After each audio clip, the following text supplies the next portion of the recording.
What's up, guys, and welcome to the second episode of Gossiping with McSwain.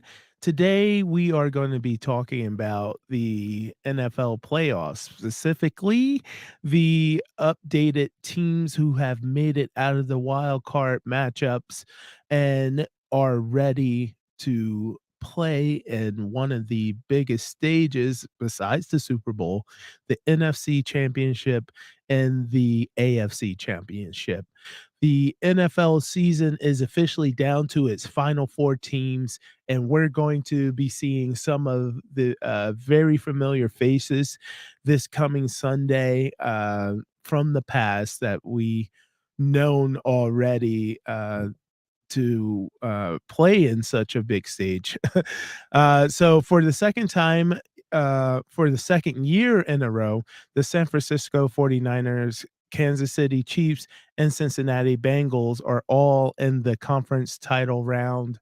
The only newcomer this year is the Philadelphia Eagles, who are playing in the NFC Championship for the first time since 2017, which was around the last time they actually, they won the Super Bowl.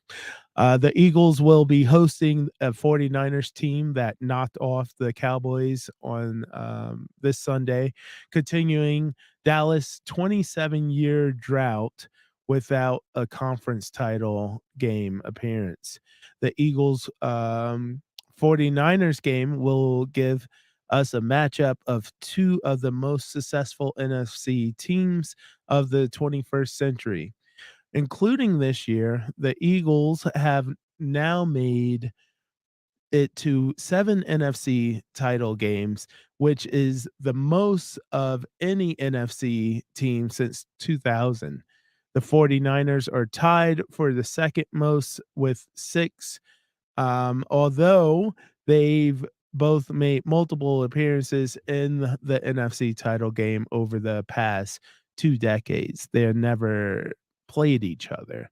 So, we're just going to elaborate and really talk about today of who we think is gonna win. For me, I'm an Eagles fan, very biased, I'm sorry. So, I'm hoping the Philadelphia Eagles will win the matchup of the 49ers, this Sunday in the NFC Championship. But I know that, our team is going to have to really step it up. They're gonna have to, number 1, stop their, the 49ers, very hot and dynamic offense right now, even though they don't have their, number 1 QB in. This Brock Purdy who stepped up and no one knows about has been tremendous, excellent in his throwing ability and the way to control his offense. We're also gonna have to stop Greg Jennings, not Greg Jennings, sorry, Jalen. I think Jalen Jennings is his name. But Jennings, we're gonna have to stop. We're gonna have to stop Debo Samuel. And of course, George Kittle, their tight end, who is just a crazy force to be reckoned with. I think our defense can handle um, this big stage that we're about to perform in the NFC Championship. I think our defense can get in and pressure a quarterback that hasn't been um, experienced with such a big game before, and I think we can come out with a win. However, there's been a tremendous amount of talk about the AFC Championship between the Kansas City Chiefs and the Cincinnati Bengals. Joe Burrow and the Cincinnati Bengals has also been hot on a winning streak, of course. And they showed us that they can do incredible things even when they're the away team, as they beat the Buffalo Bills this past Sunday. I believe that the Kansas City Chiefs fans and the team believe that they can still pull out the win, being that they're going to be home and that um, they have a tremendous amount of weapons themselves, but, there's a factor that, their star quarterback, Patrick Mahomes, is hurt. So, is that gonna really factor into, how they adjust their offense, how Patrick Mahomes, if he's cleared, if he can play, how he's going to adjust himself as an athlete, as a quarterback?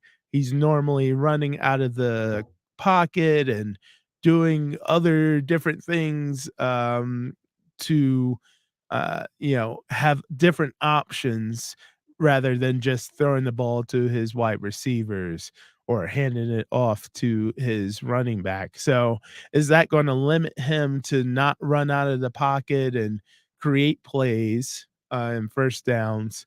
And, I'm interested, and I know you guys maybe who are interested in sports and in the NFL and in the championship yourself, how this is gonna play out.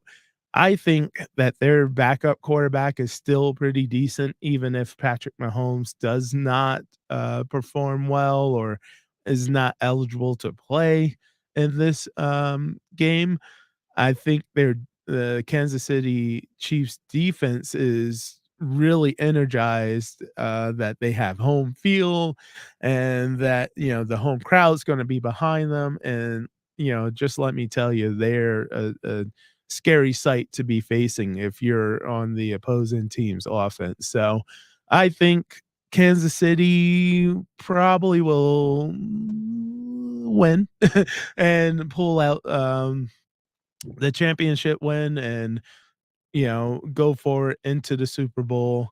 Hopefully, we'll have a Philadelphia Eagles, Kansas City Chiefs Super Bowl, but if that doesn't happen, then um, I'm willing to accept any of the outcomes that happens. It would be really devastating if the Philadelphia Eagles does not win. However, I'm still gonna be watching the Super Bowl because it's such a big platform. We have Rihanna that's gonna be performing for the Super Bowl halftime, and she hasn't performed in so many years, and, especially since she just had a kid and everything going on. So I'm really excited to see her performance, and, it's just a different level even from the, NFC and AFC championships to the Super Bowl. It's just a different level that the players come, with, there's just a different attitude that they have. Everyone wants to win, of course, and everyone wants to be that number one team, but of course there could only be one champion at the end of the day. So if you guys have any comments, any premonitions, any tips or insights of who's going to win this championship, between the AFC Championship and AFC Championship, and then go on to Super Bowl. Maybe you have some predictions there. I would love to hear them. Thank you guys for checking out this episode of Gossiping with McSwain. I will be seeing you guys for the next episode, and thank you. Like, subscribe, all that. Thank you.